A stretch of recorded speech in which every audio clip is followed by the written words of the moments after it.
צריכים לעשות זה בעצם לקדם תחבורה אוטונומית ציבורית. בימים האלו התחיל פיילוט מאוד מעניין ומרגש, בהתחלה בשדות ניסויים ובשטחים סגורים, ואחר כך קו של תחבורה ציבורית אוטונומית שיפעל ויחליף אוטובוסים רגילים שאנחנו מכירים. זה נשמע אולי כמו מדע בדיוני, אבל בשנה שעברה נכנס לתוקף חוק שהופך את ישראל לזירת הניסויים המובילה בעולם בתחום של תחבורה ציבורית אוטונומית. החוק שנוסח במשרד התחבורה, בליווי משרד המשפטים ורשות החדשנות, מאפשר לחברות הייטק מקומיות לבצע נסיעות מבחן באוטובוסים ללא נהג. הנה הולך רגל חוצה את הכביש. ואנחנו מזהים אותו, ומזהים שזה הולך רגל, ומזהים את כיוון ההליכה, ומזהים את מהירות ההליכה שלו, ומתאימים לפי כך את מהירות הנסיעה שלנו וכולי. אנחנו עכשיו בשטח התפעולי של בית החולים שיבא, נוסעים באוטובוס בלי נהג.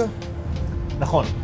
כמה אנשים כבר דרסתם בינתיים? לא היה לנו עד היום אפילו שריטה, ונסענו מאות אלפי קילומטר. איך אוטובוס כזה יכול לנסוע לבד בלי נהג? המרכיב הראשון הוא מרכיב שנקרא perception, כלומר הבנת הסביבה של האוטובוס ובניית מפה בזמן אמיתי. המרכיב השני הוא מרכיב של motion planning, של קבלת החלטות נהיגה, לפי המפה שנוצרת. המרכיב השלישי זה למעשה מערכת הבקרה, שמקבלת פקודות מהתוכנה ונותנת אותם למערכות החשמליות של האוטובוס, זה רכב חשמלי, כדי שהוא ידע איך לנסוע. המשימה היא זה לנהוג יותר טוב מנהג אנושי.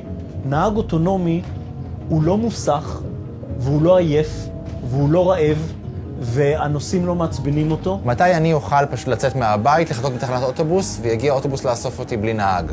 זה 20 שנה? זה עשור? מה? לא, זה משהו כמו שנה.